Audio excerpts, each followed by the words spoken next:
Baik adik-adik, kita lanjut bagian selanjutnya.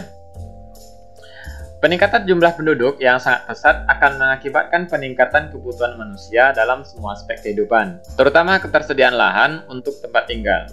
Akibatnya, banyak lahan pertanian, perkebunan, bahkan hutan yang dialihfungsikan menjadi kawasan perumahan. Dampak yang dapat ditimbulkan akibat pemanfaatan lingkungan tersebut adalah A. Sampah organik di lingkungan berkurang. Nah, ini kemungkinannya adalah sebaliknya ya adik-adik, bahwa ketika jumlah penduduk meningkat, maka sampah tentu akan meningkat. Jadi jawaban ini salah. Kemudian kebutuhan sumber makanan terpenuhi. Nah, ini juga seharusnya kebalikannya, karena semakin bertambah pesat pertambahan penduduk, maka kebutuhan sumber makanan tentu akan semakin berkurang ya, akan sulit untuk terpenuhi. Kemudian C, keanekaragaman hayati berkurang. Ini benar ya, jadi ini tadi salah, ini benar ya. Kenapa? Karena akibat dari banyaknya lahan pertanian, perkebunan, bahkan hutan yang dialihfungsikan, tentu ini akan menyebabkan berbagai ekosistem terganggu ya, karena sudah dijadikan lahan pemukiman ya, tempat tinggal. Kemudian ketersediaan air bersih meningkat. Nah, ini juga salah, karena dengan bertambahnya penduduk tentu akan menyebabkan berkurangnya ketersediaan air bersih. Sehingga jawaban untuk soal ini adalah C. Perhatikan gambar persendian berikut ini berkaitan dengan sistem gerak. Bagian yang berperan dalam menggerakkan persendian X adalah, nah ini kan adik-adik, untuk menjawab soal ini perhatikan persendian X. Persendian X ini merupakan jenis sendi engsel ya, sendi engsel. Kita ingat kembali bahwa sendi engsel itu adalah sendi yang hanya bergerak satu arah, seperti engsel pintu ya. Nah, berarti dari sini kita lihat jawabannya. A. Tulang B bergerak satu arah terhadap tulang A. Benar ya, karena tadi pengertian dari sendi engsel adalah bergerak untuk satu arah. Jadi benar. Kemudian B bergerak dua arah, berarti bukan ya, sudah jelas salah. Tulang A bergerak ke segala arah, ini juga salah. Tulang B berputar terhadap A, ini juga salah. Jadi sudah kita temukan jawabannya adalah A. Perhatikan gambar siklus ovulasi berikut. Pernyataan yang tepat berkaitan dengan grafik di atas adalah, ini adalah gambar siklus ovulasi. Nah, kita lihat jawaban satu persatu.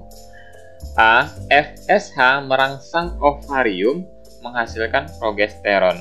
Sesuai dengan teorinya, FSH ini berfungsi untuk memacu pertumbuhan folikel atau sel telur dalam ovarium ya. Nah, seharusnya FSH berpengaruh pada peningkatan hormon estrogen. Jadi FSH berpengaruh pada peningkatan hormon estrogen ya. Kemudian kandungan LH menurun ketika terjadi ovulasi. Nah, kita lihat dari grafik ya, untuk hormon LH ini digambarkan dengan garis putus-putus. Pada saat akan terjadi ovulasi, di sini grafiknya naik. Berarti yang terjadi adalah sebaliknya, yaitu hormon LH seharusnya meningkat saat terjadi ovulasi. Berarti ini juga salah ya. Kemudian FSH sangat berpengaruh pada fase menstruasi.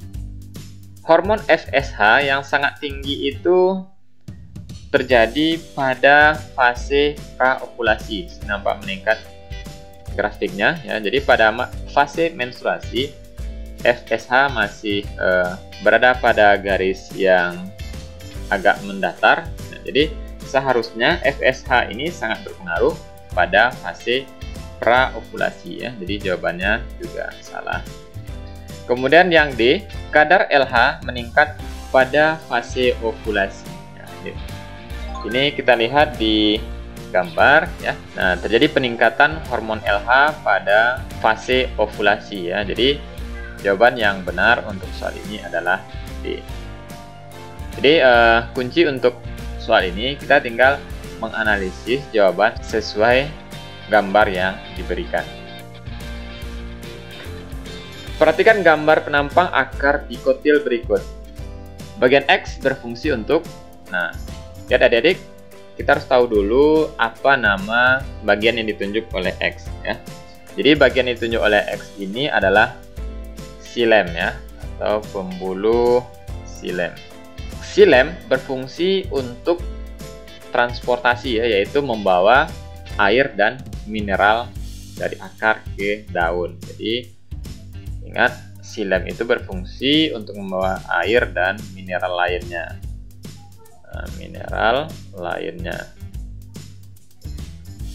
Ya.